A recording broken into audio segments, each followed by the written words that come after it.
Good evening, Holliston. Welcome to the December 28th, 2020 Select Board meeting. Hoping everyone has enjoyed their holidays thus far. This evening we have a relatively brief agenda, but we will begin, as we always do, with a coronavirus community update from Chief Mike Cassidy. Chief, if you could join us, please. Good evening. Good evening. How are you? I'm very well, thank you. I hope everyone had an enjoyable Christmas. We did. And in keeping with the new pattern that we started last week, we now have some visuals to support what it is that I'm saying. So next slide, please. Thank you to the tech crew who is making these images possible in the background. So rather than just give you a whole bunch of numbers, again, based on the feedback that I got last week, I thought that it would not only be helpful to give you the numbers today, but give you a comparison of where we are compared to last week. So as of this evening, we're at 384 total cases. That's up 41 since last Monday evening. We have had 274 that we've been notified by our nursing consultant that have recovered. That's up 1 since last week. We still have 7 COVID-related fatalities that we are aware of. That is no change since last week. We unfortunately are up to 103 active cases. That's up 41 since last Monday evening. Those cases are spread out over 70 addresses. That's up 22 since last week, including 19 clusters at single-family homes, 1 cluster at the elderly housing complex, 1 single case at a long-term care facility, 1 single case at the elderly housing complex, 4 single cases at multi-family dwellings, and 44 single cases at single-family homes. So obviously this is of grave concern for us, the sharp increase in the number of cases that we're seeing. The numbers just keep coming in. I updated the website, I think, at least 3 times today with additional cases each time the Board of Health passed those on to us. In terms of our positivity rate, you will see that as of last Thursday, when the Department of Public Health issued their updated metrics, we had a positivity rate of 5.08, which, based on the new risk designation levels as of November 6th, we unfortunately went into the red. This was not unanticipated. We were kind of thinking, based on the number of cases that we were seeing in the last couple weeks, that we would be going red, but we did. And next slide. We join a lot of other communities, including many around us, are also in the red. So we continue to focus with our social media messaging. Next slide. We want to remind everyone that they should get tested because part of our positivity calculations are determined by the number of people that test. And so as you look at our data that was published last Thursday, which was for the 2-week period ending the prior Saturday, we had 10 more people that tested positive, but we had about 70 fewer people than the prior 2-week reporting period that had tested. Therefore, with a few more cases testing positive, but fewer people testing, that is what helped to contribute to our positivity number going up. Next slide, please. Just a reminder, cases are rising. We want people to wear a mask, stay apart, and to avoid crowds whenever possible. Next slide. And as of Saturday morning at 12:01 a.m., there were new restrictions that were temporary, that were put in place by the governor, that will go through January 10th, and that impacts a lot of different sectors of the economy, lower limits for gathering sizes, and I've been chatting with the town administrator, and we will probably look at doing some staggered staffing in several municipal offices to ensure that we comply with the spirit of the 25% occupancy for some of those offices that have a few more employees in a smaller physical space. So with that, in terms of the update on the cases, I will pause and see if there are any questions. Thank you, Chief. As always, we'll start with Ben Sparrow. Thank you very much. Thank you, Chief. Happy holidays. Appreciate all you're doing, even despite all the holidays and gatherings and things like that. So the 41 additional cases, what is driving that? Is that Thanksgiving results? Is that more testing? What's kind of going on there? Do you have any sense of it? Not really more testing, because, again, we're seeing fewer tests in that 2-week period than we had for the previous 2-week period. So what is contributing to it? More people are having positive results. So whether it's people who were testing because they wanted to see family and wanted to be assured that they would be able to, or whether it's people who were symptomatic and therefore went and got tested. When we get the addresses, we don't really have the level of detail from the nursing consultant as to what prompted them to get tested, whether they had been a close contact and therefore they waited 5 days and then they got tested, whether they had symptoms and they got tested, or whether they were trying to travel and that's why they got tested. Okay. So unfortunately we don't know, but we do see a lot of spread in families, because the clusters in the single-family homes went from 9 last week to 19 clusters in single-family homes this week. So that's more than doubled. So obviously we've got spread taking place in households. Sure. But we're very concerned about what we are going to see in 2 to 3 weeks' time, based on the impact of the holidays and people having exposure to more people who were outside of their household. What does, so there's a lot of communities in the red. I've asked this question before, but Yes. I'm going to ask it again. Sure. What does it mean to be in the red? So it's an indicator that, again, for us, it's number of cases plus positivity rate over 5. In terms of what it means for us, it is a data point that we can use to make decisions. And so, as I indicated, the town administrator and I have chatted about what the impact would be on municipal buildings. This building was already by appointment only, which had reduced foot traffic once the early voting was over. But as I said, there are still some offices that have quite a few people in a small square footprint. And so it's the opportunity for us to stagger work schedules to try and minimize overlap and proximity. But there's no, just because we went to red, automatically this is happening. Sure. It is a decision-making point for the schools, but it doesn't automatically mean that they will change their instructional model. It doesn't automatically mean that they will change their plans for winter sports. It's one decision-making point among many others. Okay.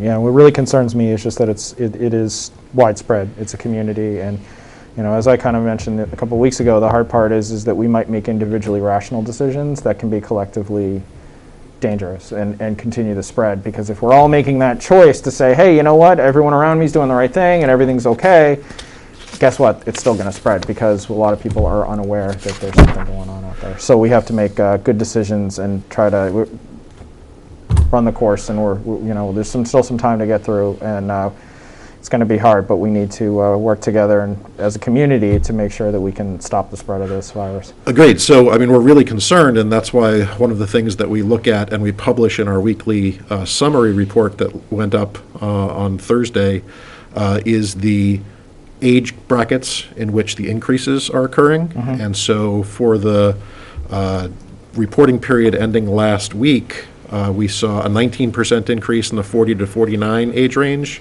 an 18% increase in the 0 to 9, and a 13% increase in the 10 to 19. So obviously there's spread occurring in school-age children and their parents, and that can directly impact the ability for the schools to maintain their current instructional model. Because all it takes is one student to have been in school, to have been a close contact with several classmates, or school staff, to then impact their ability to stay open. And we really want them to stay open as long as possible. Absolutely. So that's all I have. Thank you for continuing to do what you're doing. Happy New Year. Thank you. And, we, for myself, I know I speak for the board in thanking you again for all the hard work that you do in giving us this information and collecting it and maintaining this. It's a lot of work, and so thank you very much. Absolutely. Tina. So you mentioned a little bit an answer to the question I was going to ask about the impact. 103 is our highest. Yes. Quite significantly so. So my question was, where will we see that impact first? Will we see an impact, and where will it be first? And along with that question comes, how are you communicating with the schools while they're on break? Because as you mentioned just a minute ago, that is one area where we could conceive of an impact. Sure. So I was in contact with the superintendent on Thursday evening when the report came out. Again, it was not unanticipated that we went to red, but once it's in print, we did want to confirm that she and her staff were aware of that. I was in touch with the nurse leader earlier this evening because they're ramping up the logistics of being able to test staff or students who come down with symptoms once in school. Obviously, our messaging is if you or your student are not feeling well, if you have any of these symptoms, do not come into the building, do not show up for classes. But should someone come down with symptoms while they're already in the building, the school nurses will have the capability to be able to do testing in the buildings. And so they want to make sure that they're right there in line to be able to receive the vaccine. So we were talking about those logistics. So yes, we're talking with the schools a lot. We again will be having more meetings as it relates to winter sports because they had made a decision prior to starting the winter break that they would delay the start of sports until at least January 11th. And we knew that the impact of the holiday could be a determinant in what happens post January 11th. Okay. You in the past, over the past 10 months now, have periodically reported that a bunch of cases have cleared through the Maven system. Yes. Do you, with 103, again, I'm making note of the fact that this is the highest we've seen by a far amount, Yes. significant amount, do you anticipate a cluster clearing out? Is that a part of this? Is there an inflation to this number because you are anticipating a large cluster of cases to move on out? Like, do we have cases that have been there for 4 weeks? That kind of, we've seen that in the past. You've reported that in the past. We have. There have been times where we've received an email from our nursing consultant that advised me to remove 20-plus cases from our active list. I looked before I came in. Our oldest case that's active right now is only December 5th. Okay. Our second oldest is December 11th. Okay. But if you look at the jumps that have occurred on our daily reports when they've been coming up, there have been a lot of times where we're adding 15, where we're adding, like today, we added 27, I think. So 3 weeks from now, hopefully we'll get to a point where we can take off 24. Okay. But, yeah, I don't have 6-week-old cases that I'm waiting to roll off. Again, Okay. my oldest is December 5th. Okay. Okay. And then testing numbers you said were down. They were, yes. Yeah, so they're generally, I think you said 800 to 900. Each week you're reporting, I think, about 800 to 900 Correct. Holliston residents getting tested, but that's down right now? Yes. Okay.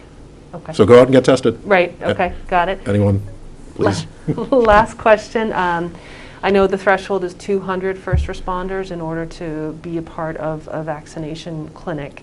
To host a vaccination To clinic, host. right, yeah. But, Or be a part of a regional. okay, so that's my question. Is there an update on that? There was much discussion during last Tuesday's Department of Public Health conference call with local boards of health.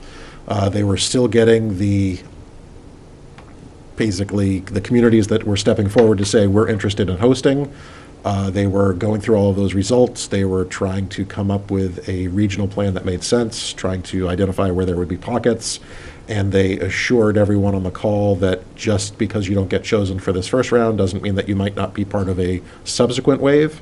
But I'm hoping that on tomorrow's DPH call with boards of health that they will have more details, because they had said that first responder vaccinations could be available as soon as the week of either January 4th or January 11th. So they've got a lot of details to flesh out between now and those 2 weeks. Who here in Holliston is managing that effort? Is it the Board of Health and the Health Director? Is it you as Emergency Management Director? So it's being managed by the state, and then the information is being funneled through our professional associations. So Chief Stone is getting information from the Massachusetts Chiefs of Police. I'm getting information from MEMA, and that's how we're getting information out to our people. So it's not a matter of a community deciding to partner with another community to make a regional site that is going to vaccinate their own first responders. This is being pushed out by the DPH. Correct. Okay. All right. But if there was, or if there were one or two communities that felt that they had the requisite number of individuals between them, they could apply to be a host site. But again, it's not just the 200. They needed to have the Yeah, capacity, right, the right. storage, and the ability to implement it. So it's not as easy as just saying, we've got 200 between our three communities. Somebody needs to be able to enter all of those, track them, store, and manage the shots being administered, both times, shots one Right, and two. right. Okay. All set, thanks. You all set? Yep. Okay. Mike, couple of questions. If you would be so kind, Chris, could you go back to one of the first slides that showed the details of where the cases are coming from? Right there, thank you. Mike, under the active cases bullet, you've got 19 clusters, single-family homes, an increase of 10. Yes. And at the bottom, we have 44 single cases in single-family homes plus 8. Yes. What's the difference? What's the difference between a cluster of a single-family home and a 44 single cases? Is it So if- multiple people in one home? Yeah, so a cluster is defined as more than one case in a Okay. location. So a cluster at a single-family home could be a parent and a child, it could be it could be a married couple, as opposed to the last bullet point where it says single case, means I only have one case at a single-family home. Got it. What we don't see here, but we do receive the DPH numbers according to age group. Yes. I don't know if you have the numbers in front of you, but could you let folks at home understand where the growth of those numbers are within the age groups? So largest increase in the last week was 19% in the 40 to 49, 18% in the 0 to 9, 13% in the 10 to 19, and 12% in the 70 to 79 age ranges. And then last week, both the 80 to 89 and the 90-plus age ranges saw no increases. So we're seeing the largest increase in the 40 to 49-year range. Yes. And do we have the number on those cases? I could get that to you. I don't have those right in front of me. Okay. But that again indicates probably homeowners or people who are more inclined to be socializing and so forth. Which is what- 0 to 9 would be school-age children, I presume. Correct. Okay. You indicated, and I just want to affirm again, that you and the town administrator were evaluating additional steps that we might want to take as sort of with respect to government employees, town employees. Could you drill in a little bit about what you're thinking of doing to be compliant with the no more than 25 order from the state? Sure. So there are some exclusions to that 25% office space for some municipal offices, but for other departments where maybe we have 5 people in an office, we're looking at staggering the workforce so that 2 might be in one day and 3 another, to try and minimize everybody being on top of each other. We're in a good position this week because it's that week between the holidays and some people are taking time off, but when we would normally be ramping back up to full staffing based on people's regular schedules, so we've got a little bit of time to work out the logistics. The town administrator has already been in touch with some department heads, and we'll be evaluating on a office-by-office basis to make sure that people are comfortable and safe in their workplace. Okay, great. I was going to ask the question Ms. Heim asked, but let me just expand it a little bit on the vaccine plan. You indicated that we're getting signals that January 4th through January 11th might be a vaccine round 1 plan. Yes. For first responders and so forth. Do we know how many people in Holliston's First Responder Corps would be interested in a vaccine? I do know that Chief Stone did an informal poll of his personnel, and he was able to report those numbers to DPH. And based on the level of interest that I have from members of my department, it's not full participation, but I would say probably half to 2/3 have shown an interest in receiving it when they're eligible. And that includes ambulance? Yes. Okay, great. Those are the only questions I have. Let me just ask if anybody on our Zoom call has questions regarding the coronavirus community update for Chief Cassidy.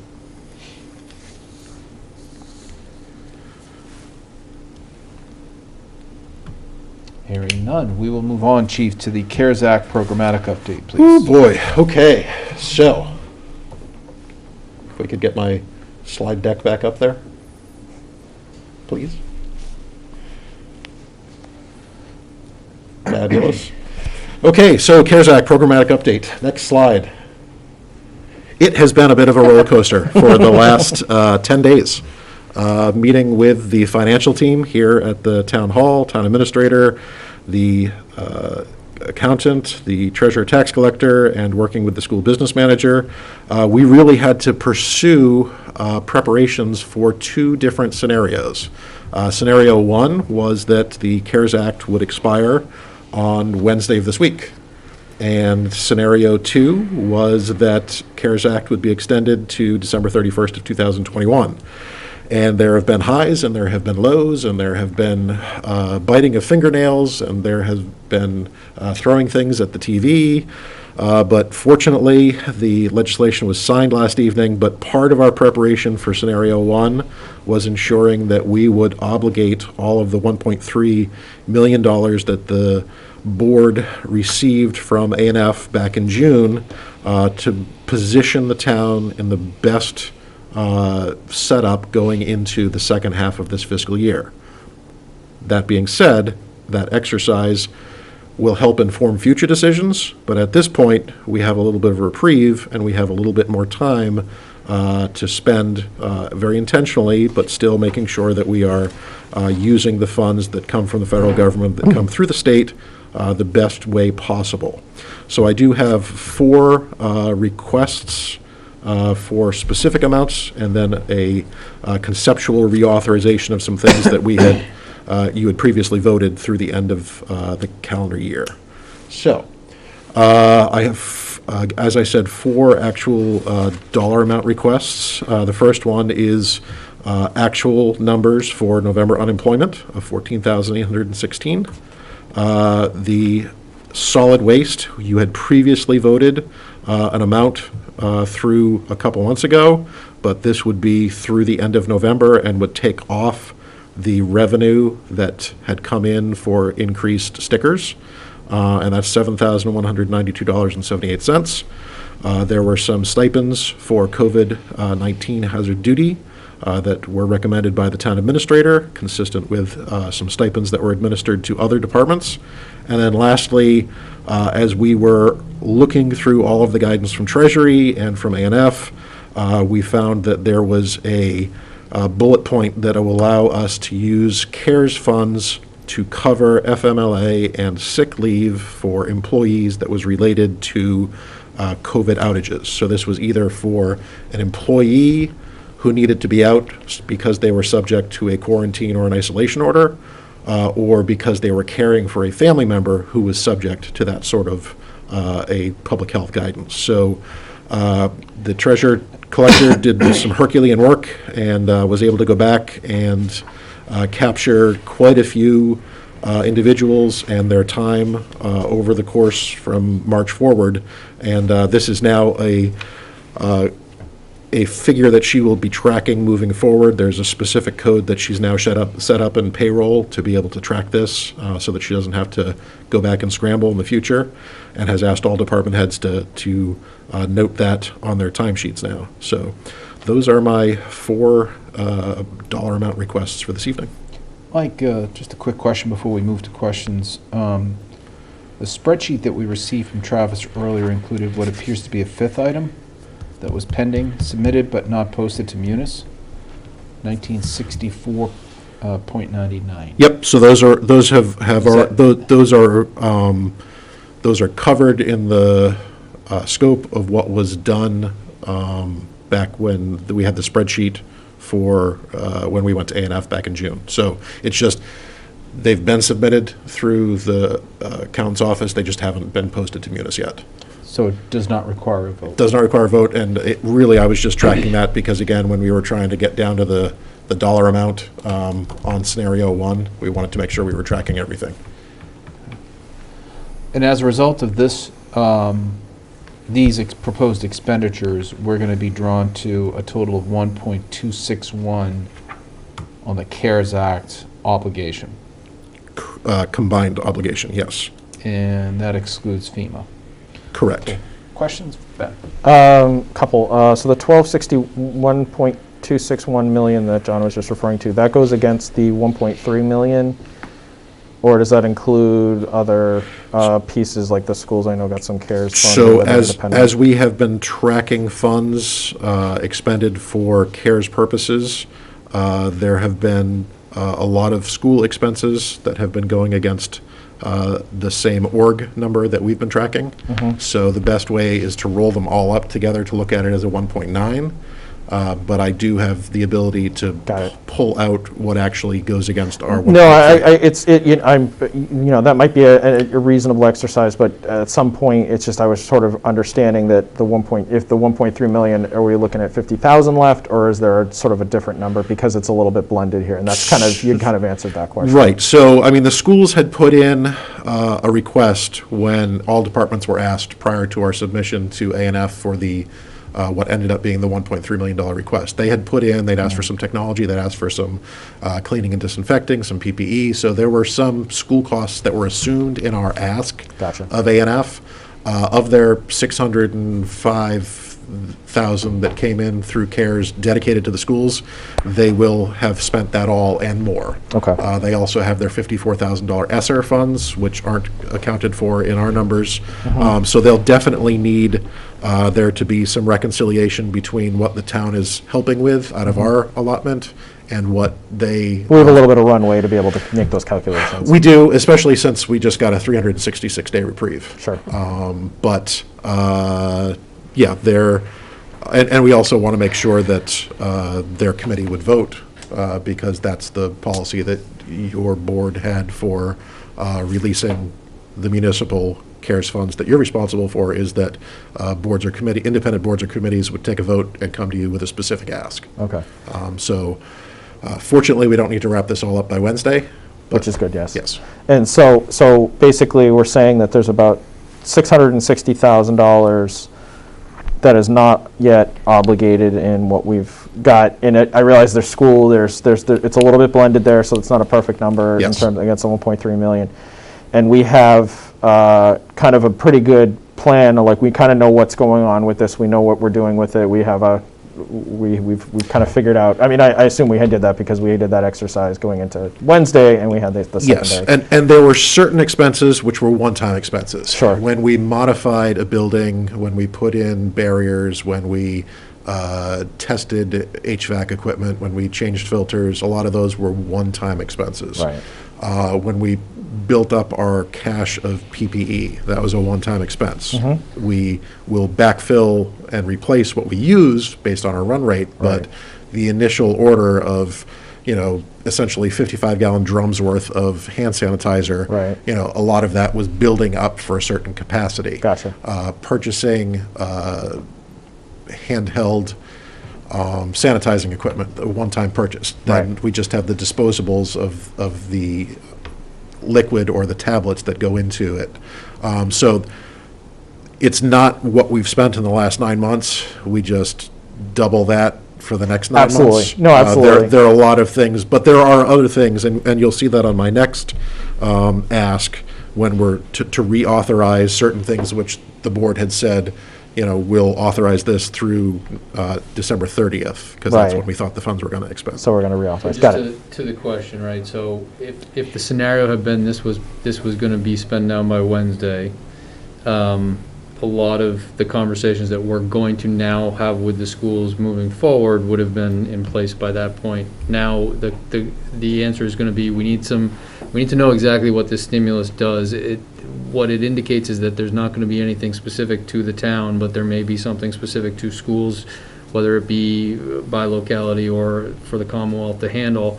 We need some clarity on that. So at this point, this is the total for what had been received previously, and now we have the time to sort of spread this out. We have requests that we would want whether or not we had the extension, which is what's on this slide. The next slide will be the ones that have been previously authorized by the board through December. Now we can sort of extend those if the board is interested. And then we'll obviously have quite a few more discussions, so we'll be seeing much more of the chief into the second half of the fiscal year. Okay. Okay. And then the only question I have to the specific pieces here is the unemployment number, the $14,816. Are we still dealing with the fraud issues? Yeah, so the good thing about this number, so at the height, this board approved writing off the 147,000 previously, which was March through October. This is the November bill. At the height, the highest bill we saw was in August at 33,256.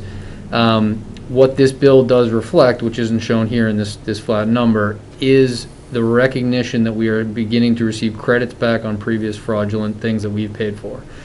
So there was a sort of, how is that going to happen? If there's a large credit back, are we going to end up having to write them back a check? No, it's going to be credited over time on the bills. And so obviously what we'd rather see is $14,800 with the credit back than a $33,000 bill. But $14,000 is still, from what we would normally budget pre-COVID, is still out of whack. There's still a lot of progress we're looking for, but this is a baby step, I would say, in the right direction. So we're still dealing with it in those numbers. It's just that we've got some credits from some previous things, and that they're still working their way through it. I remember the governor said that there was like the numbers he were using were kind of like, I couldn't believe that what he was saying. It got a lot of publicity, and the governor's office mentioning it as a priority is a big deal. That's good.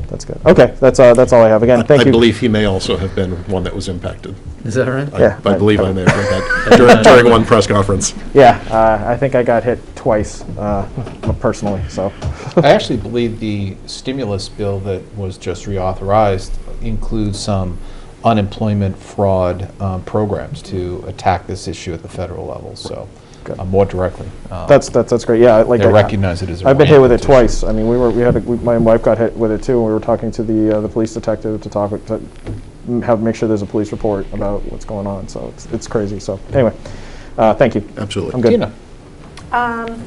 For the FMLA and sick leave, that's for town employees with a COVID diagnosis or caring for a family member with a Both. COVID diagnosis? So very specific to the diagnosis of COVID. Or if they were a close contact and they were required Okay. to All right. quarantine or isolate to comply with public Okay. health guidance. And that's a documented incident in that yeah, okay.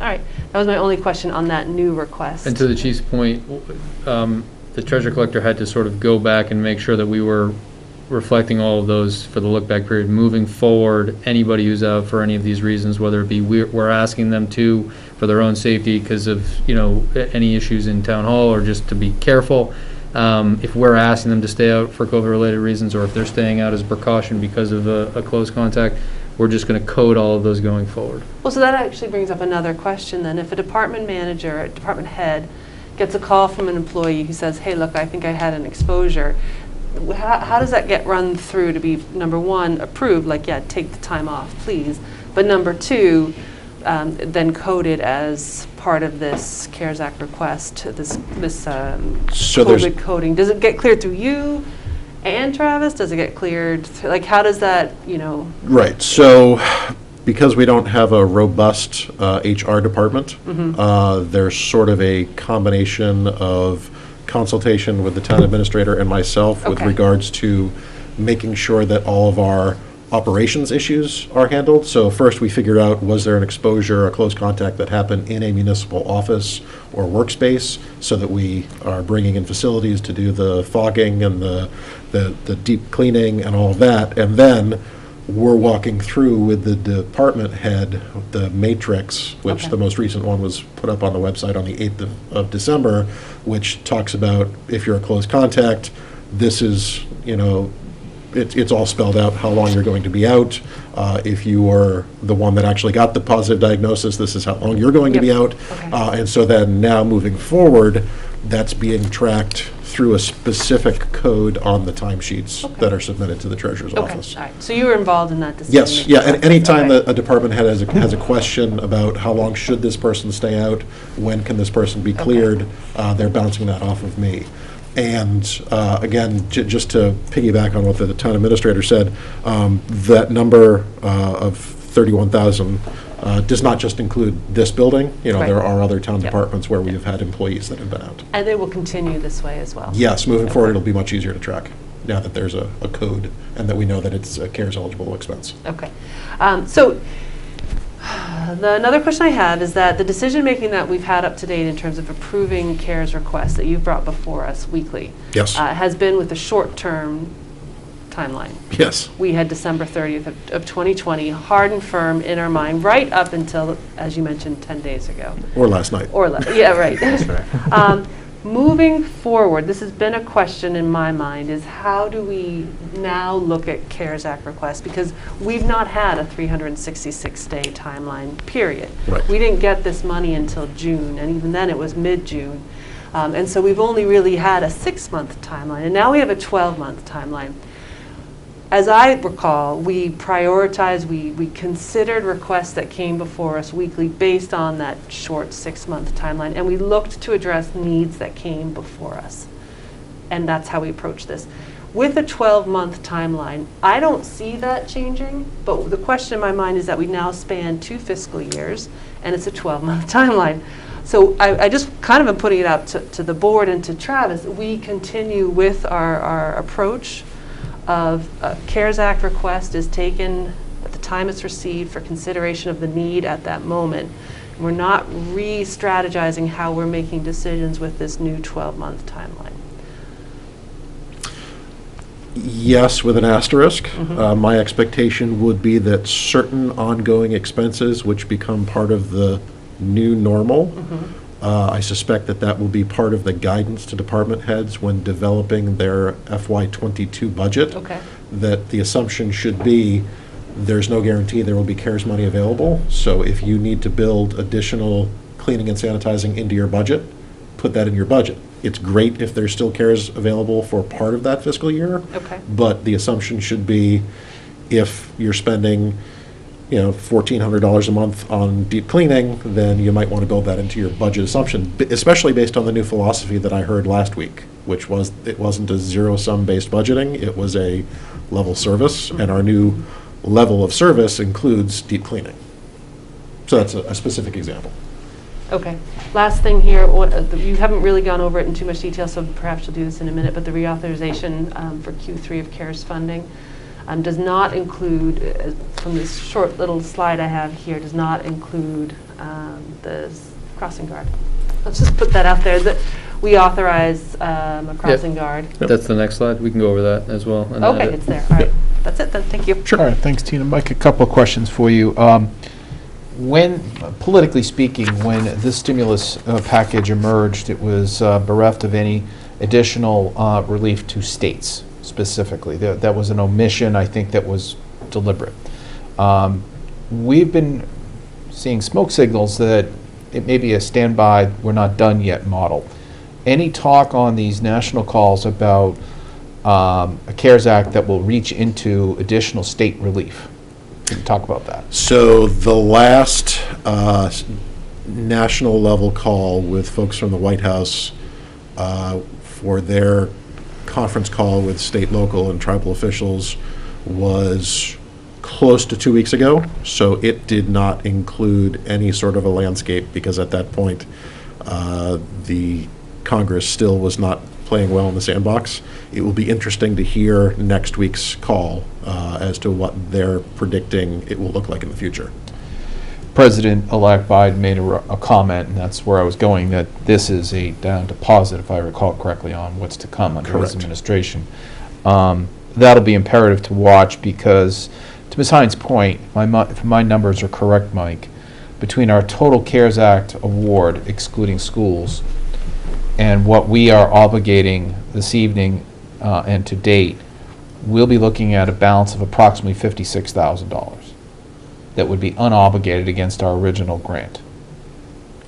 That would assume that none of the expenses that were coded to the 276 org got posted against the school's $605,000. Currently, they've spent $883,000, none of which has gone on the books in Munis against their 605. Right. It would presume that because that's not shown in the spreadsheet. Correct. So what I'm doing is I'm taking the original grant, which was 1317, Yep. and backing off the 1261 that we're seeing tonight. Yes. So, to Ms. Hines' point, absent CARES Act, what I'll call round two, which we hope is emerging soon, the town has $56,000 to maintain an environment for combating the coronavirus, currently for another 366 days. Correct. And I think we have some level of alarm that that might not be enough to maintain what we have. So it's something that I think people have to have a realization that this might not get us to December 30th, 2021. But I would still proffer that that full obligation of the 1.2 million doesn't include school adjustments. Because once those are made, we see a lot healthier balance to bring us at least through the end of this fiscal year. That would be a nice windfall. Right. However, apples to apples, as Tina pointed out, we've spent call it 1.3 in 6 months. Oh, absolutely. We've got another 12 months to go. There's a lot of one-time elements in here, but there's also maintenance of effort, and absent any additional federal aid, we should expect some pumping of the brakes and expectation of where we can spend these monies. And we'll continue to evaluate them every week as we do. Right, and that's part of the reason, and I know the town administrator had made this point last week, that there were certain things that we've been building our capacity.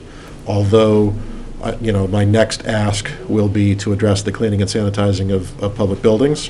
We also concurrently built up our capability with handheld cleaning devices. Yep. So we can, if we need to pump those brakes hard and just change the delivery model.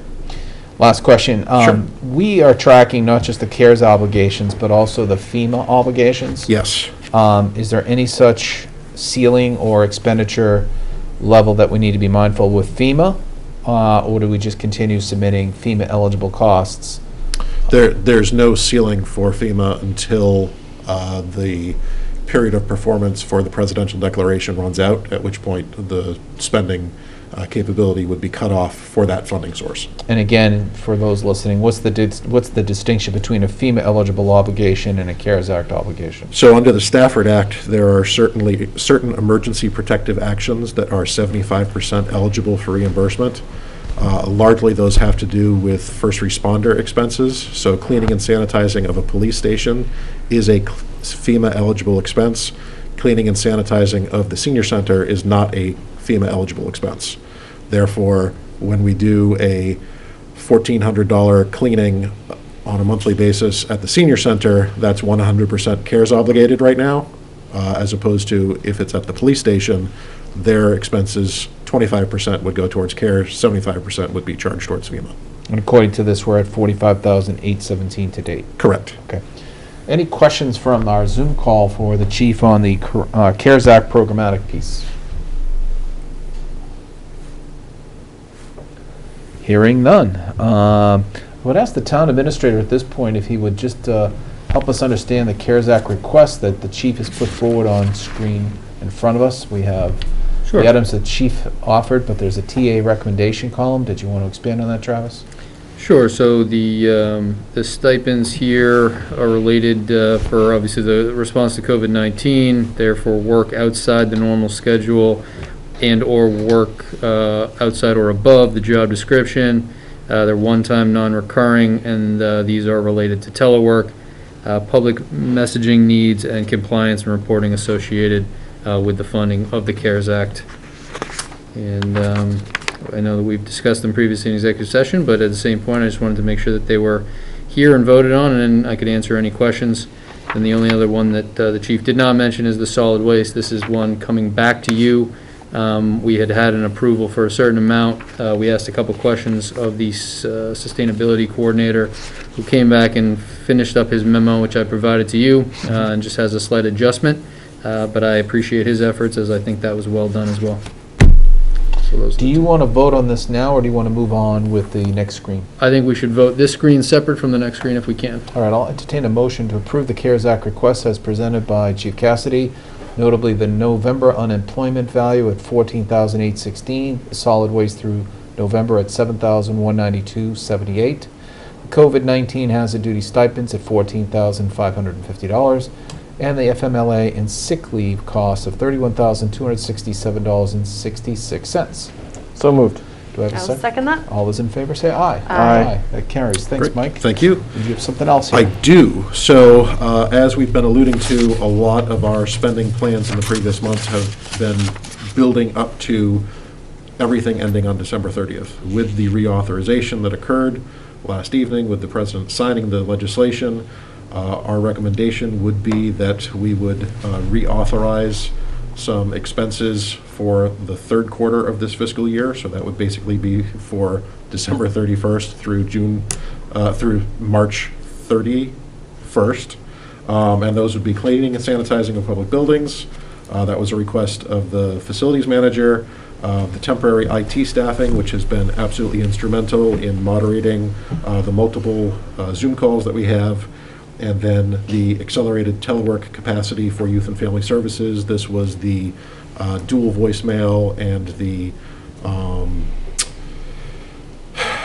caller ID service, so that it was screening their individual phone numbers. And the crossing guard.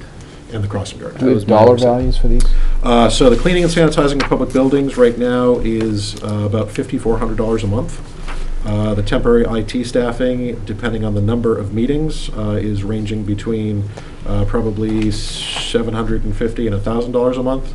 And the accelerated telework capacity, that was $380 for a 9-month period. So I would say that for a 3-month period, that would be about $125. So in total, somewhere around $20,000, give or Correct. take. Yes.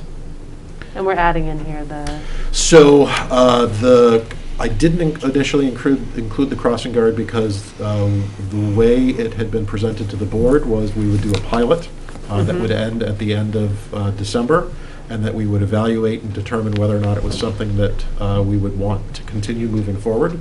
So between when the president signed the bill last night and tonight, I have not had an opportunity to check with Chief Stone to see if this is something that he wishes to move forward with, independent of his budget.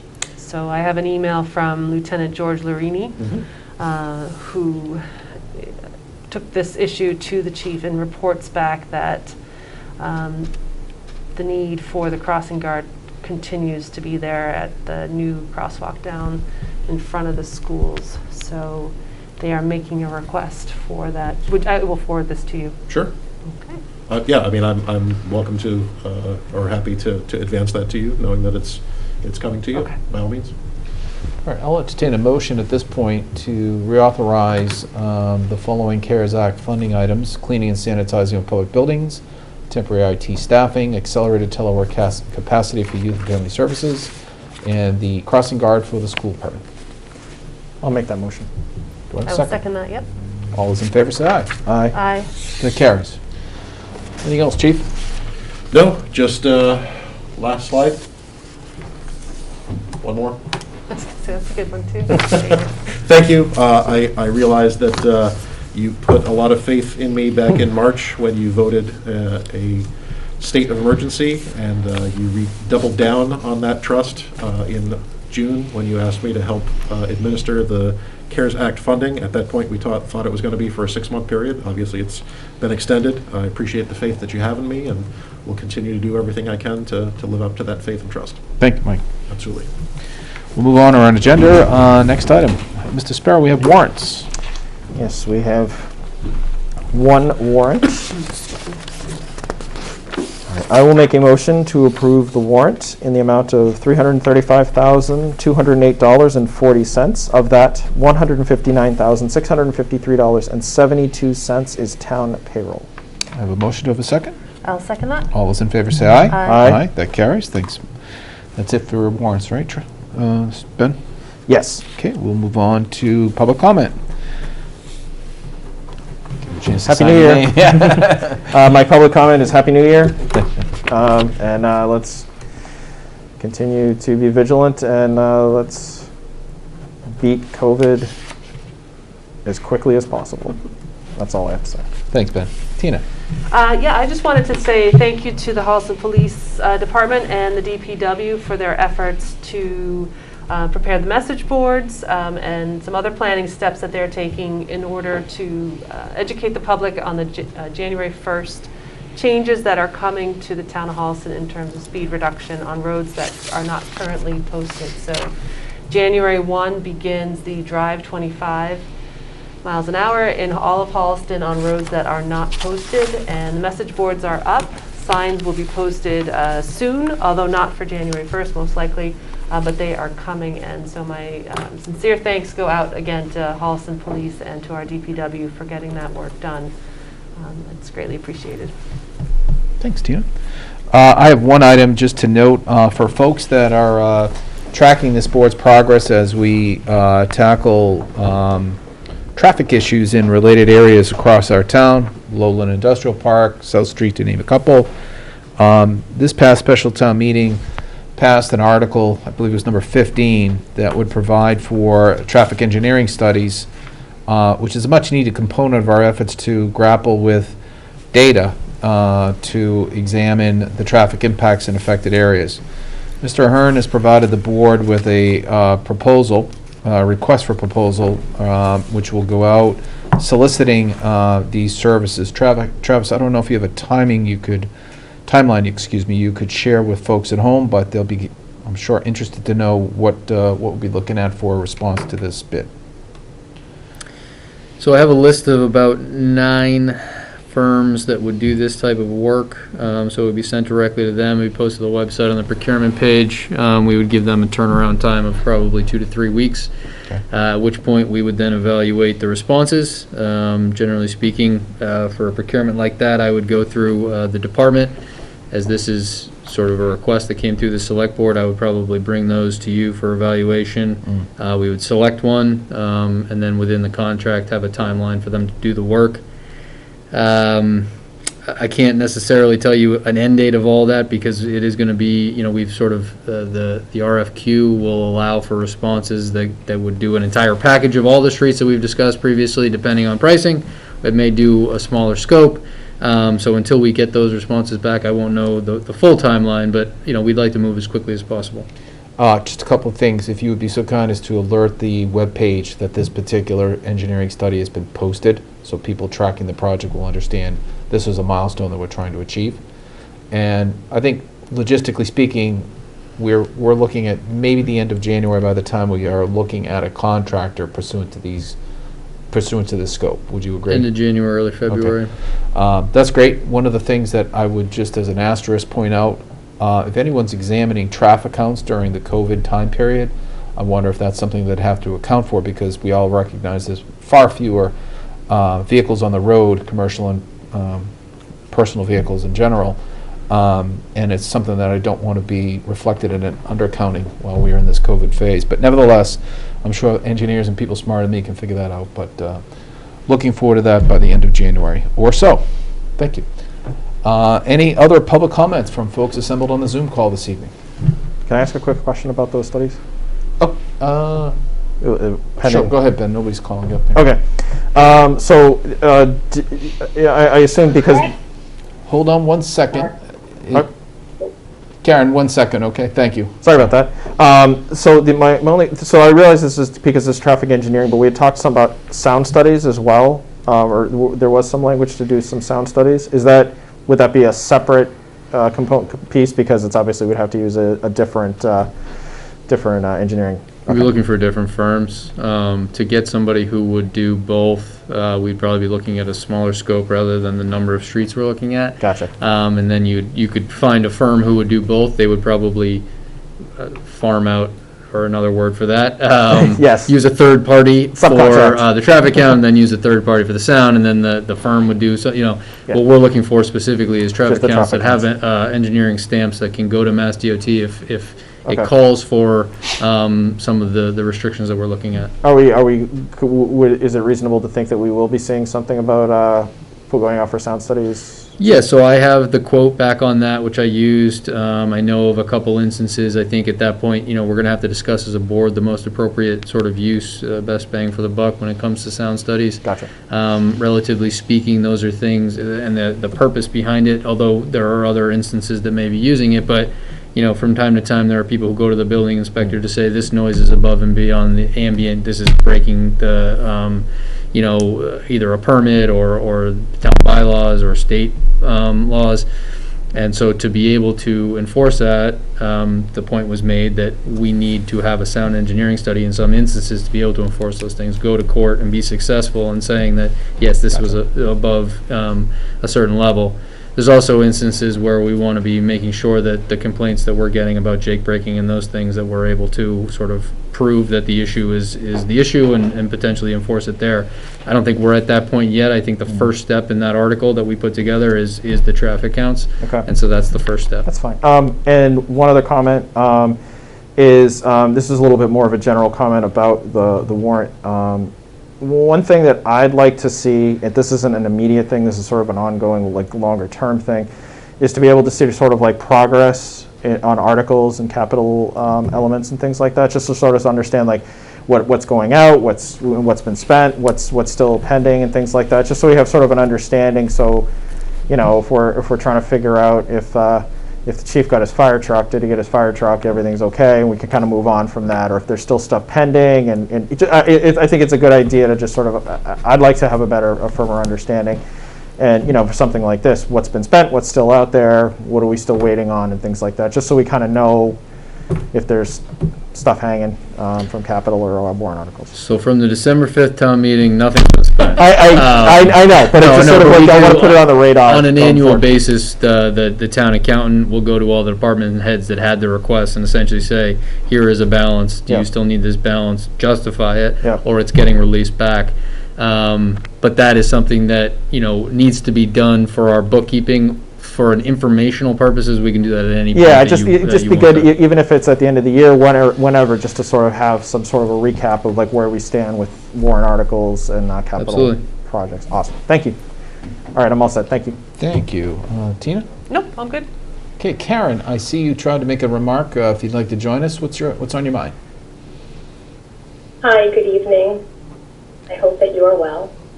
I'm calling in this evening because our neighborhood suffered another issue with an impact from trucks today. You may recall that back in March of 2020, the neighborhood came out in force when an 18-wheeler pulled wires off of my house. And unfortunately, this afternoon, it happened to another home in my neighborhood. And if you'd allow me to please lay out the scope so you understand the way it happened, I think it would be helpful. And then I would like to express and also elaborate on why it's so important for the neighborhood to have you understand the impact. So at roughly around 3:20 today is when it happened. An 18-wheeler was attempting to access Lowland Industrial Park, and that driver came down Woodland Street. They were following GPS, and they took a right, they turned left onto Norland Street. So for those of you who understand this neighborhood, that is a very small residential road that is the left-hand turn before Lowland Street. Once you get onto Norland, there's no way for you to go except through the small neighborhood, which put the truck then on Regal Street. At that point, the truck had to turn right. On Regal Street, as it was approaching Lowland Street, it got hung up in the cable wires and pulled them off the house of 12 Regal Street. Unfortunately, it was viewed that it was a better thing to happen than having the electricity pulled off the house. And here's where I have pause. When you're working from home and you're reliant on the Wi-Fi in order to do your job, either or puts you out of work. And it's a situation that just shouldn't be happening. And yet, this has happened now 6 times since March 24th of 2020. The neighborhood investigated where the truck was going after everything got freed up, and the truck proceeded. It continued on with its day as though nothing happened. However, the family that lives in the house that lost their cable off the house could not continue to work there because they could not do their work. They had no access to Wi-Fi. And I think it's really imperative to understand that when we call in and we talk about this impact, we talk about it as safety, we talk about it as pollution, we talk about it as quality of life, it's also our livelihoods. And this is how the conversation started in March. It was about the livelihood of my family and that it was completely impacted and stalled. And here we are at it again. And I took the time to do a little bit more research, and if you'll, allow me a moment, back in December of 1993, Stanley Black & Decker wanted to increase its hours, and it went in front of the board, and one of the biggest discussions was about the truck traffic. And it was agreed upon at that point that they would not use the residential neighborhoods. And I'm asking you to please have a conversation directly with this company, pull out the paperwork, and remind them of what they promised. Because nobody's paying attention to it right now. And as they continue having their successful times, which we don't begrudge them of, but it shouldn't be at the expense of our unsuccessful times. Our entire neighborhood came out today, again, frustrated with the fact that we are dealing with impact that should not be happening to us. And when you look at these kinds of things and we talk about, and I go to meeting after meeting and I hear about how, we have to be kind to businesses and we have to help everybody. Well, what about the residents? What about us? We're doing exactly what we're supposed to be doing. We're paying attention, we're being careful, and we get impacted so negatively this way.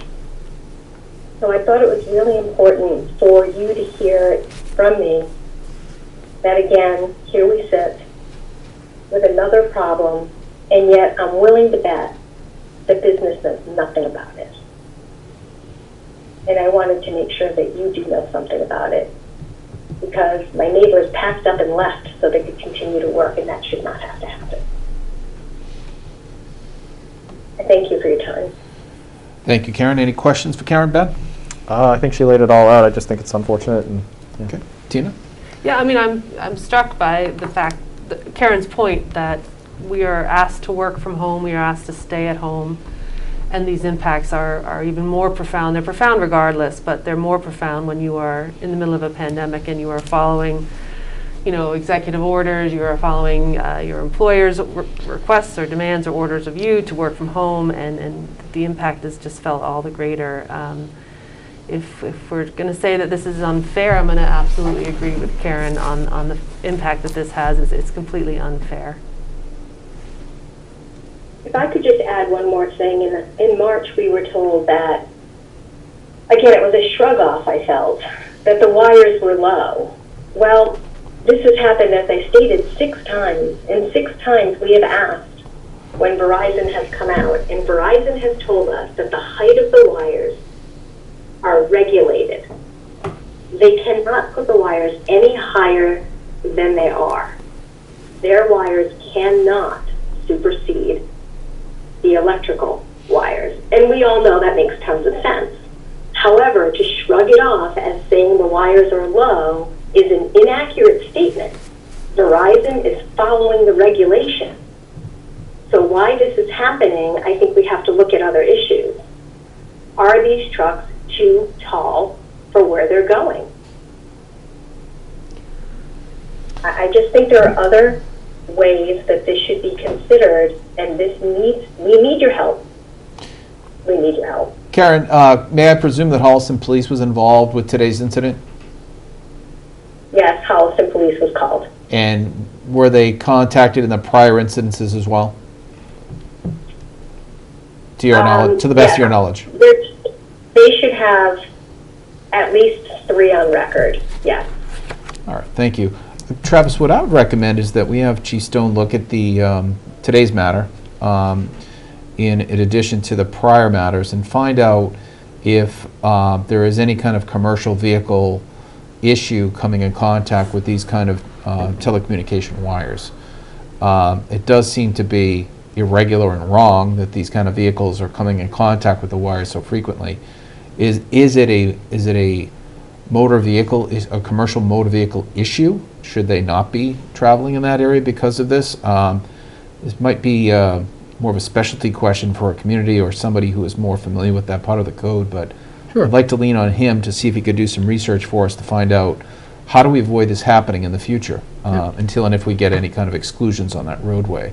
This particular issue to me strikes me as something that is just bizarre.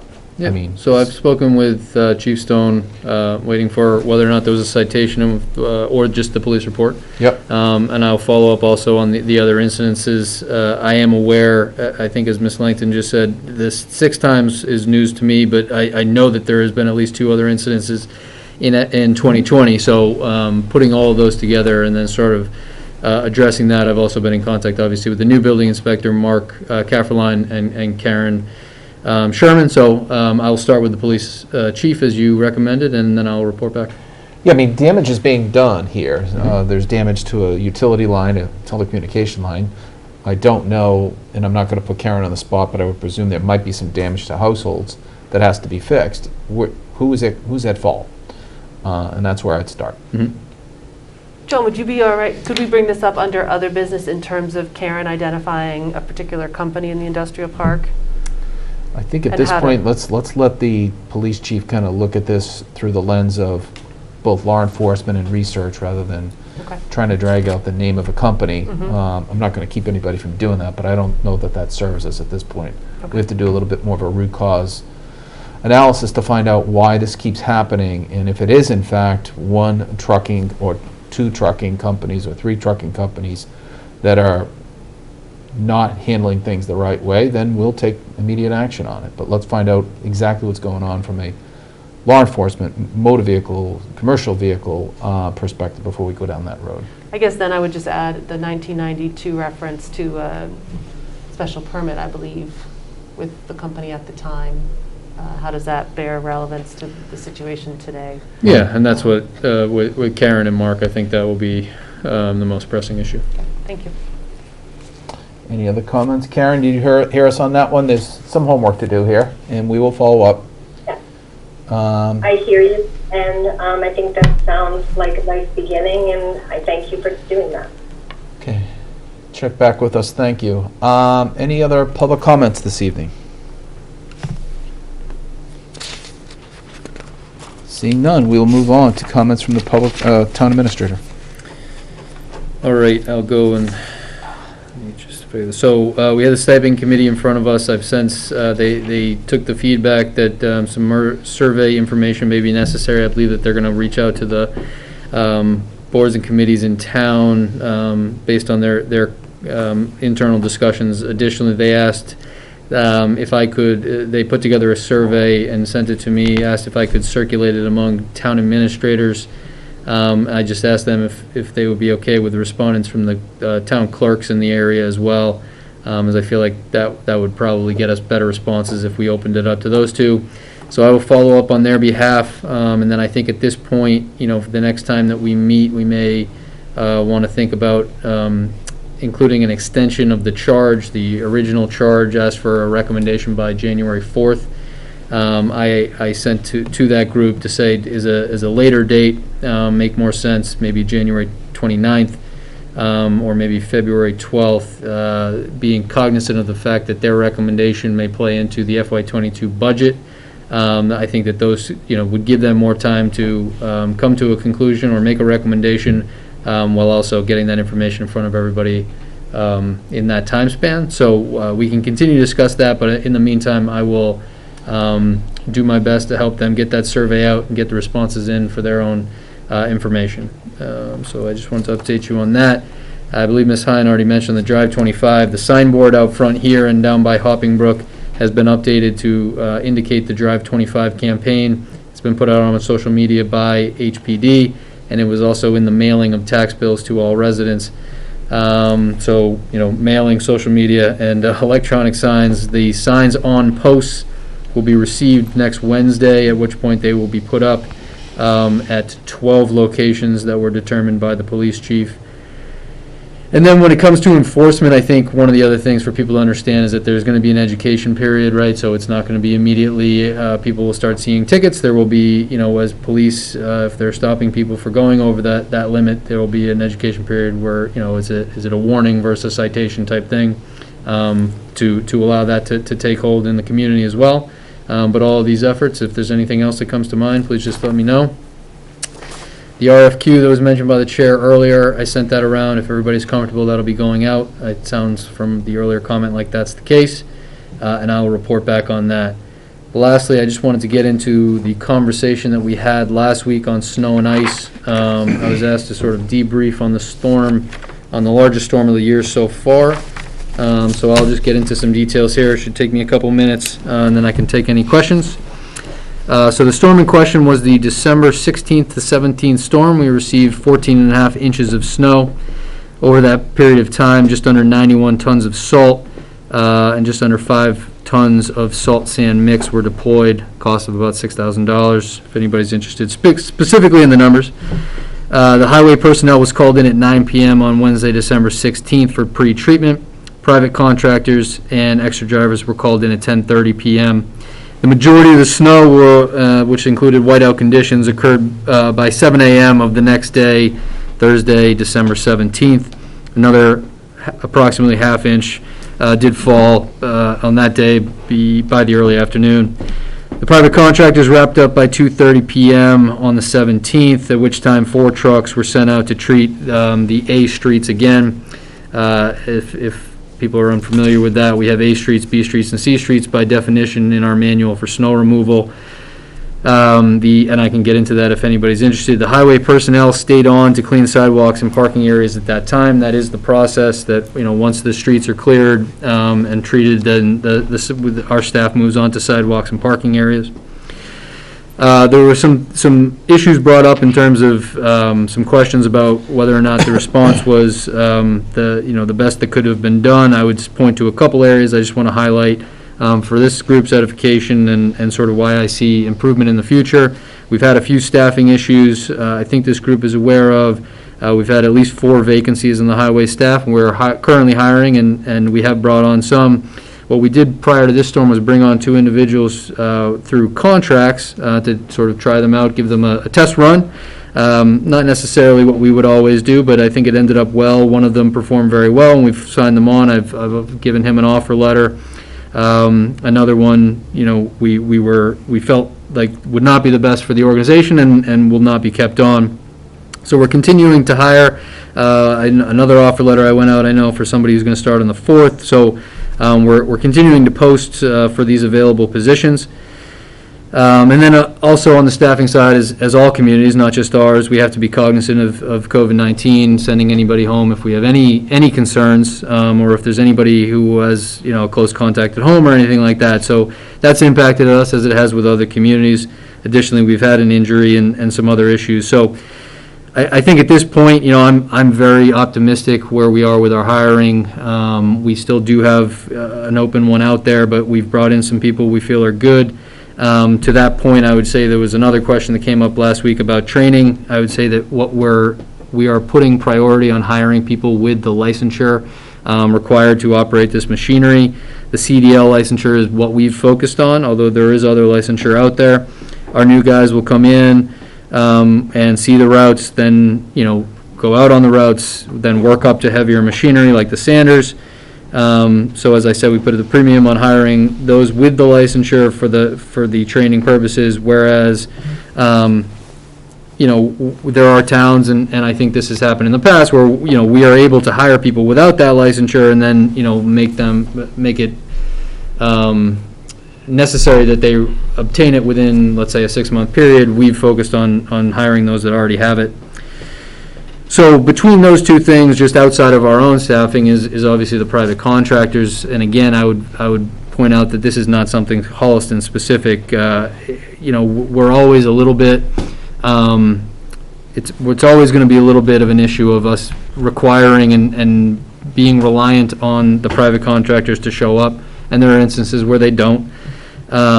And so, it's a bit of a battle, and it's something that we need to stay on top of. This was certainly not everybody that we called showed up instance, and I would expect to see in future storms, hopefully a better hit rate there. A couple things I want to talk about outside of that before I take any questions. A couple things that have come up. The mailbox policy that we do have that can go through my office or highway. I'm not sure if this got on your radar. We did receive a call with somebody upset that they said that they felt that the DPW put the mailbox back on top of their post but didn't secure it. So we tracked that down, and it turned out that, a good Samaritan probably put that up thinking they were doing the right thing and not understanding that, we had a call through the highway to come fix that. So we have some of those instances, and, that's one thing I just wanted to make sure. I don't think it came up last week, but I wanted to touch on the mailbox policy that exists in this board, is through this board. We also received some feedback on the sidewalks and the renewed effort specifically to the downtown businesses to make sure that those sidewalks are as clear as possible, to keep them operating. We got that. That is something that's obviously on our radar and we'll continue to work on. But I would just reiterate that I believe, based on our making progress here with our own internal staffing and the fact that we expect better response from private contractors in the future, that we will see a better response in the next storm. And then one last thing, I think has come up is obviously some of these things have, with anybody having an issue, will go to the select board, they'll come to my office. We want to make sure that those things are, any information where somebody feels like their street is not being serviced or there's any issue with the service that they're provided, that gets directly to highway. Certainly if you feel like you don't receive a response, escalating that is perfectly within anybody's right, but I just want to make sure that people aren't going around highway because they're the ones that need to collect that information and respond accordingly. It was also requested if there's anything we can do through the website that would allow people to sort of send out those questions easier. And so I did speak with Chris Mayo, I spoke with the chief earlier, and I'll continue to go down that path to see if there is a way that we can improve somebody sitting at home saying, this was hit, or this, I need better service, this has happened since the storm started yesterday or something, and get that to the highway's attention without needing to call or something like that. And so we'll look at what our website has as capability. I think the concern being, if it's in the middle of an event, that we don't want it to just be something that gets lost in an email by going through the website, right? So I think we want to make sure that it's something we're all comfortable with. But I think that's something where we could potentially be collecting that feedback in real time. So I will work on that and bring that back to you, hopefully in the future. Questions, Ben? A few. So the first thing, you spoke about A, B, and C roads. Is there what are the expectations for each of those? Is there something like timelines? Is there what's the distinction there for those roads? Like when they're treated, how they're treated? Like could you just elaborate a little bit more on what's done differently with each of those roads? Sure. So let me just read sort of the sand and de-icer policy for A Street. So major roads and dangerous intersections. And so it ends up on a list if you're A, B, or C, essentially. Mm-hmm. Major roads and dangerous intersections will be treated with de-icer in an attempt to prevent ice pack and achieve a bare pavement policy. These streets are classified as A streets. Roadways where grades are 4% or greater and are residential feeders will be treated with a sand and de-icer mixture. These streets are classified as B streets. One thing to note, especially in a storm like this, right, in a lesser storm, you might see more of the sand and salt mix. In a storm like that, the numbers were almost entirely skewed to salt because of the nature of the storm and the predictions. So these are rules of thumb. The timeline in this particular instance is not in here. We can certainly discuss that. And then for C, so roadways where grades are less than 4%, and our local residential roadways will only be treated with severe icing conditions exist. These streets are classified as C streets. So in terms of timing, that's not in this particular write-up, but we could certainly discuss it. Yeah, because I just think it's important, something that I think is very important in general, just being able to set expectations so people have an understanding of when things can happen. And sort of, I mean, I understand there's a fluidity to a snowstorm that, is it more ice? Is it more like blowing snow? Is it overnight? Is it during the day? So there's a lot of variables I recognize, but it's just so people can have a reasonable expectation for what they should see in a reasonable way. The second thing is, like, a lot of the complaints that I was getting and I was hearing were about sidewalks in general. And I think one of the things that we were hearing, we heard some peripherally, but I think in general, I think sidewalks need to be included in the conversation there to be able to ensure that people can access businesses and access schools and things like that. But also, we also heard some chatter. I mean, it was just like a couple local things. It did apply to the sidewalks in particular, but some people having like businesses plowed out and then they plowed into public spaces in sidewalks, and then there was some public buildings that had access blocked as a result of. It sounds like we think it could be a private plow, and it's just sort of wondering what recourse we have.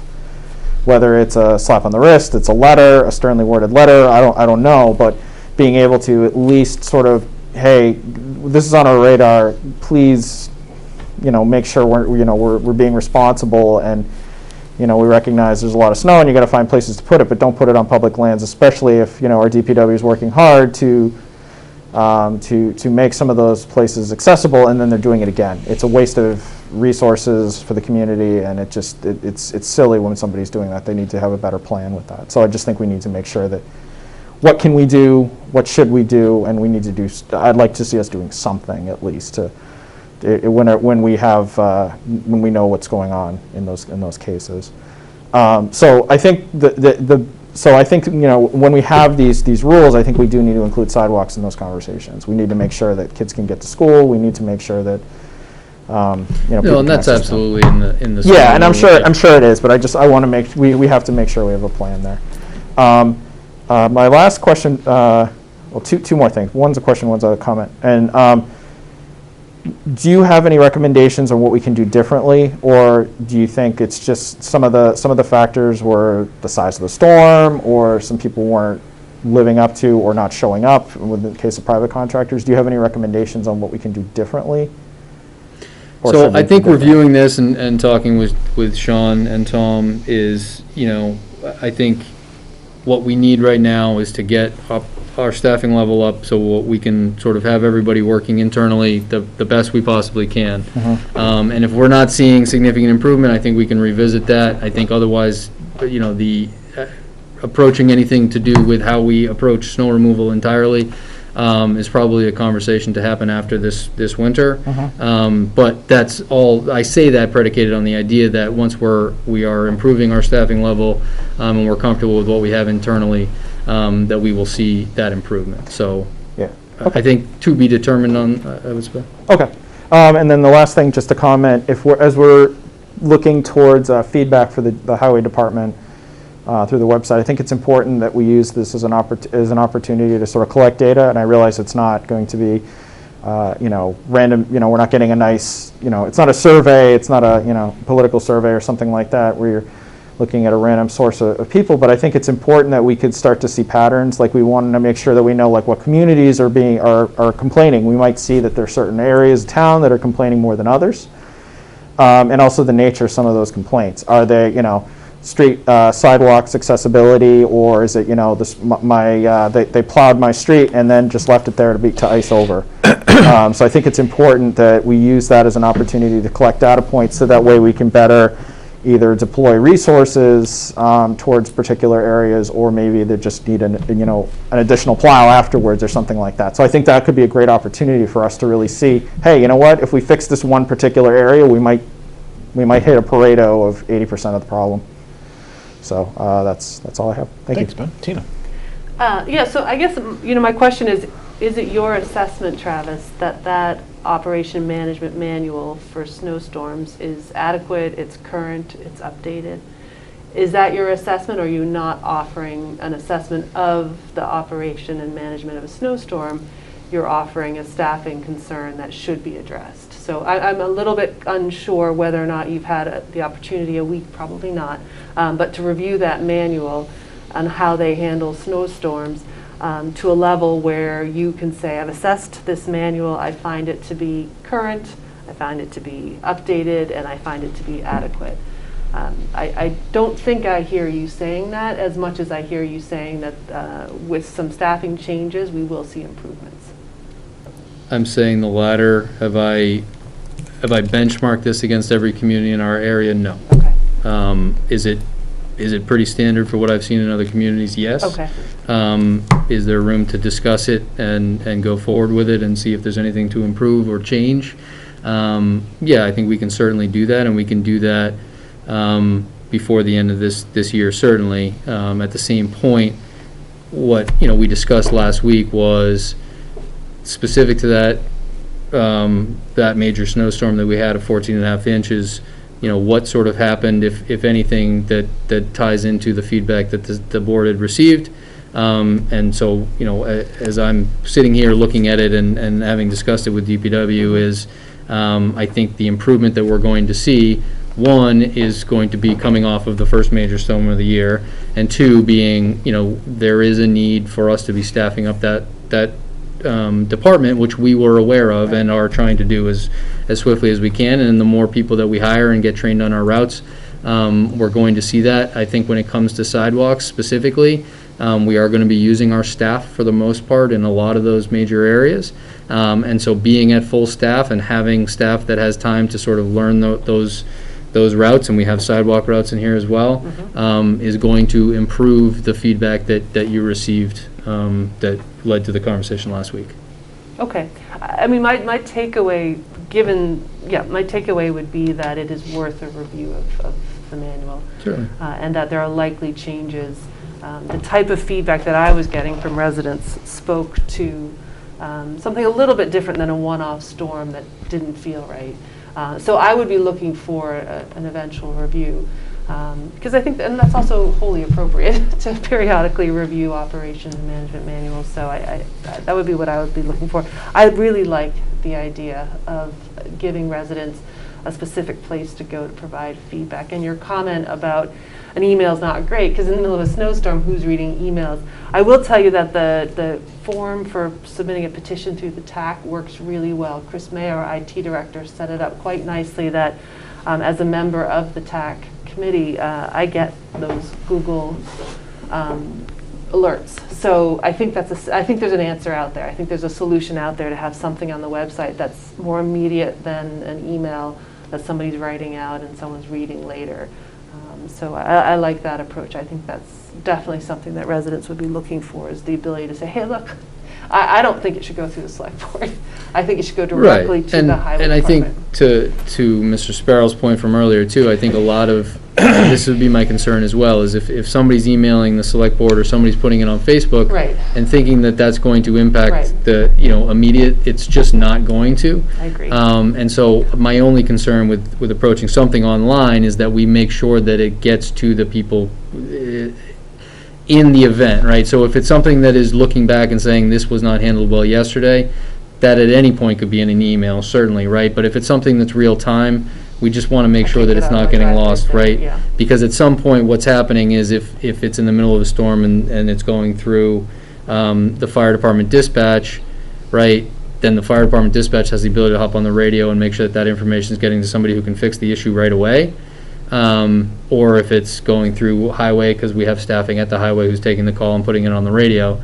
My only concern with, and this is not that it can't be done, it's that we need to figure out the exact right way to do it, is that information is not going to have any delay in getting to who's going to be putting that out on the radio, because that's how the actual plow or actual sander is going to get and fix an issue. Okay.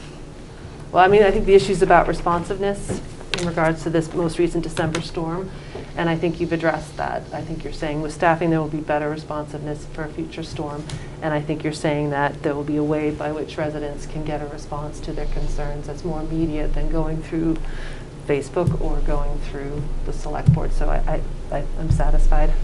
Great, thank you. Just a couple comments. You mentioned that we were down a certain number of people, FTEs. Is it in the overall plowing environment that includes water, or was it just the highway department? It was the highway department. And out of that number, how many have we extended offers to? How many are we backfilling right now? I think we still will have at least one from the full staffing level that we would want to see after the letter that went out for the gentleman who will start on the 4th. So if we were having a foot of snow this week, we'd be down one person. Before injury and COVID, yes. Versus last week. Before last week, we would be better off by one person. Okay. Then by the January 4th, we'd be better off by 2. I see. So, But also, the individual who started in that storm was the first instance with our town. Nice introduction. Will now be on, and will have had the benefit of being involved with that storm. We'll have that under his belt into the next storm. thank you very much for the report. We asked for it. We appreciate it. I'm all about service. I think, sitting on this board as a citizen who's lived here for quite some time, I've seen storms come and go, and I've seen the service that as taxpayers we've come to expect. And my perception of this storm was it was the worst one in terms of snow removal that I've seen the service being delivered for. So something's got to be changed. We have to look internally at what happened here. And low staffing is an issue. New contracted staff is an issue. Going forward, we have to correct this. It's a basic level of service that citizens come to expect. And I think that's why we saw the level of complaints we did. I've never seen anything like that. It kind of took me back when I saw some of the social media posts, and as well as the ones that we got in our inbox. So we're going to leave it with you and your capable management hands to get to the root cause here, because I think something's wrong. And I think whether it's training or performance or whatever, I'm going to measure the outcome over a series of storms here, but this one is not the right way to start the winter. And my hope is that downstream, our employees in the water department and highway answer the bell and can measure up to the expectation of service that citizens in this town deserve and they pay for. I'm really encouraged by the idea of using technology. You and I talked a little bit earlier about some methods so that people can have, like Ben said, a contributed effect on where resources are going to be deployed during a storm or shortly afterwards. I think it would help decision makers understand, do we have clusters or areas where this service is being delivered in a way that is falling below expectations? Just as Ben said, it's empirical. You're going to find out really quickly if you have a problem. So anything you can do towards that end, Travis, downstream, and the managers that are involved help solve this problem, I think we're going to be in better shape. But we'll be watching over the next several storms to see how these changes are going to impact the level of service, and I can only hope for the best. Any other comments from anyone assembled on our Zoom call this evening? Hearing none. Do you have anything else, Travis, under That's comments? Okay, great. Mr. Sparrow, I think we have some board meeting minutes to approve. Sure. I will make a motion to approve the Select Board meeting minutes for December 7th, 2020. I'll second that. All those in favor say aye. Aye. That carries. And I will make a motion to approve the Select Board meeting minutes for December 8th, 2020. All those in, do I have a second? I'll second that, sorry, yes. All those in favor say aye. Aye. Aye. Thank you, that goes great. Travis, 9 Green Street? Yeah, so this is in your board packet. I think there was one question that was asked and answered after we spoke last time. James Keith and I have reviewed this response to the RFQ that was posted actually a few months ago to get us the number prior to town meeting.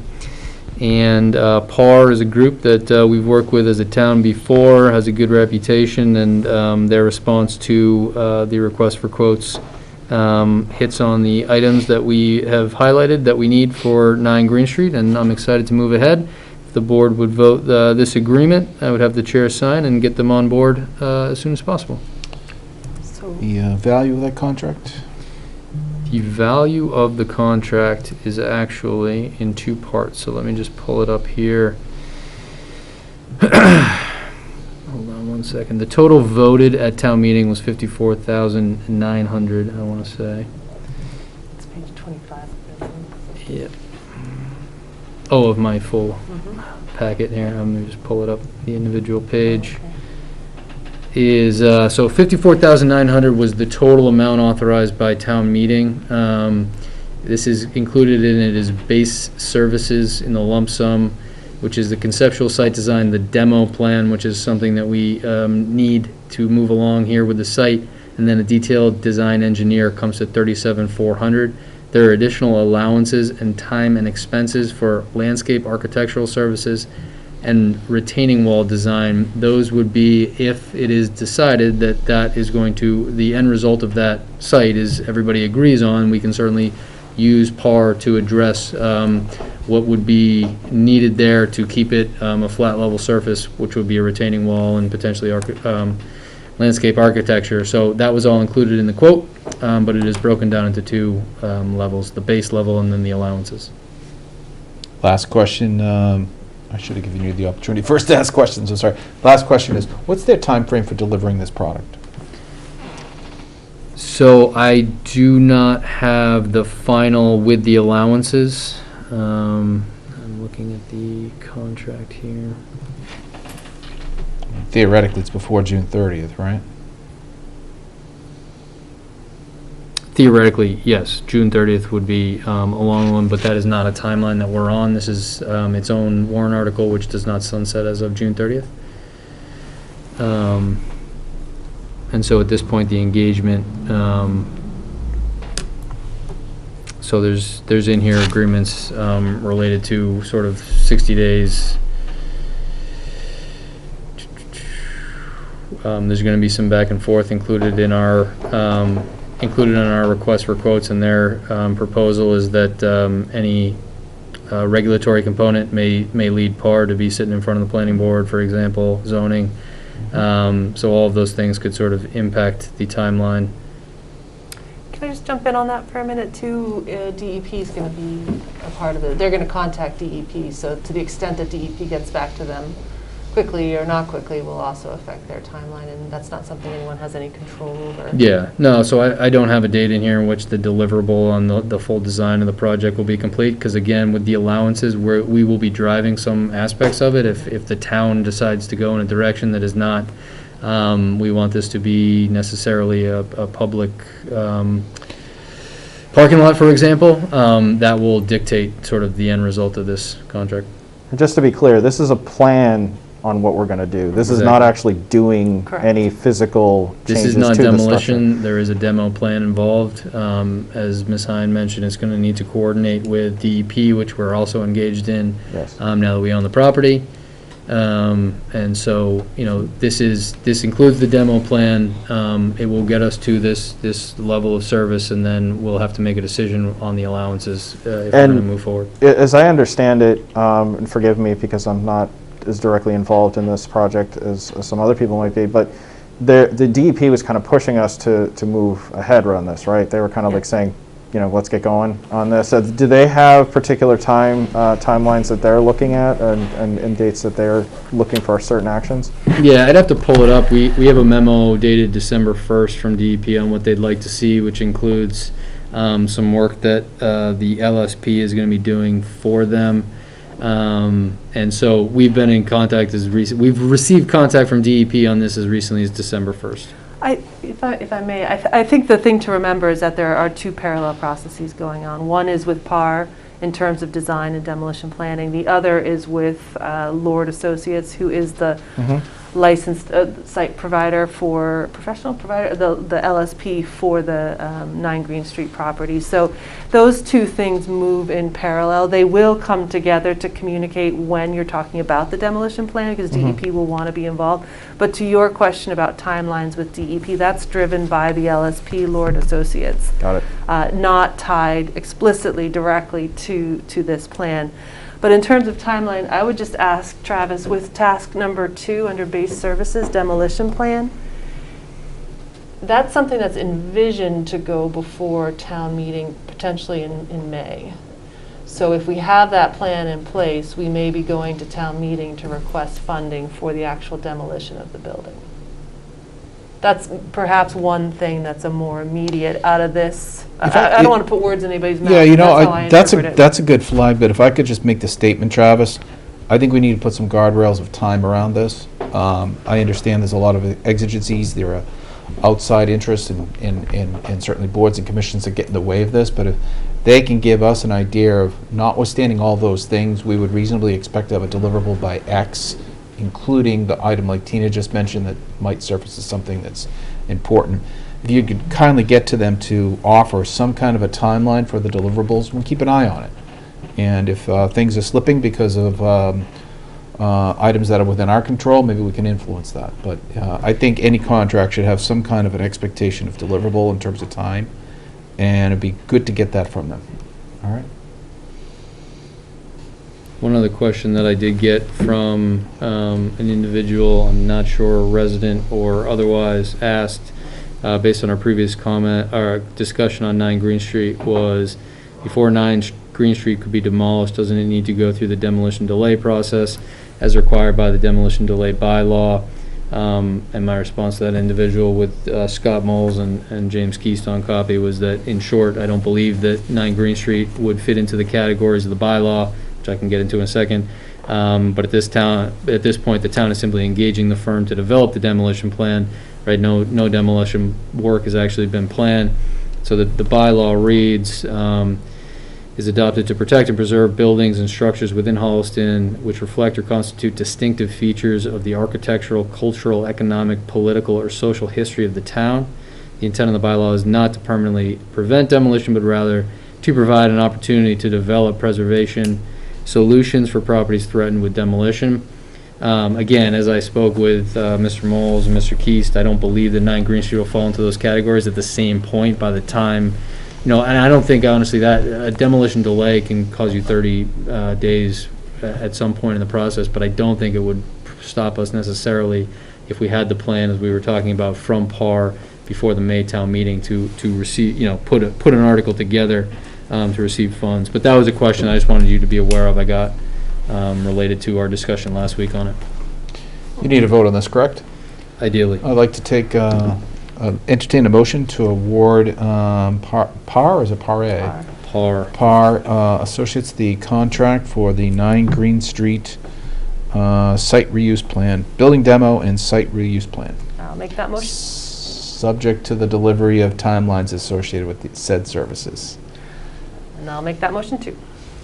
I will second it. Okay, all those in favor say aye. Aye. Aye. That carries. All right. Other business, Mr. Spell. Nope, I don't have any other business. Ms. Hine. Excuse me, no, I do not have any other business. I saw a hand up, Mr. Ahern. I have one thing that escaped me under board business, and is simply a $250 gift for the fire department. It was in your packet, but it was not added to your agenda. And it is $250 to the fire gift account received from Century Tie Wood, unrestricted. Ben, if you don't mind, I'll push that up as a motion to accept the $250. Do you have this? Yep. Okay, do you want to go ahead, make the motion. Yeah, I'll make the motion to accept the gift from Century Tie Wood in the amount of $250 to the fire gift account. And I will make that, it's an unrestricted gift. Okay, do I have a second? Yep, I'll second that. All those in favor say aye. Aye. Aye, that carries. My only other business is to wish the town of Holliston a happy new year. We're all hoping that 2021 brings us so much more. Please be safe. Every week we hear from Chief Cassidy about the things we can do as a community to maintain social distance, practice good social behaviors. These holidays are times that try us all, so I'm hoping folks adhere that message, be safe, and enjoy the New Year holiday. We'll catch you next week in 2021. Motion to adjourn, please. Make that motion. I'll second that. All those in favor say aye. Aye. That carries. Have a great night, Holliston. Happy New Year.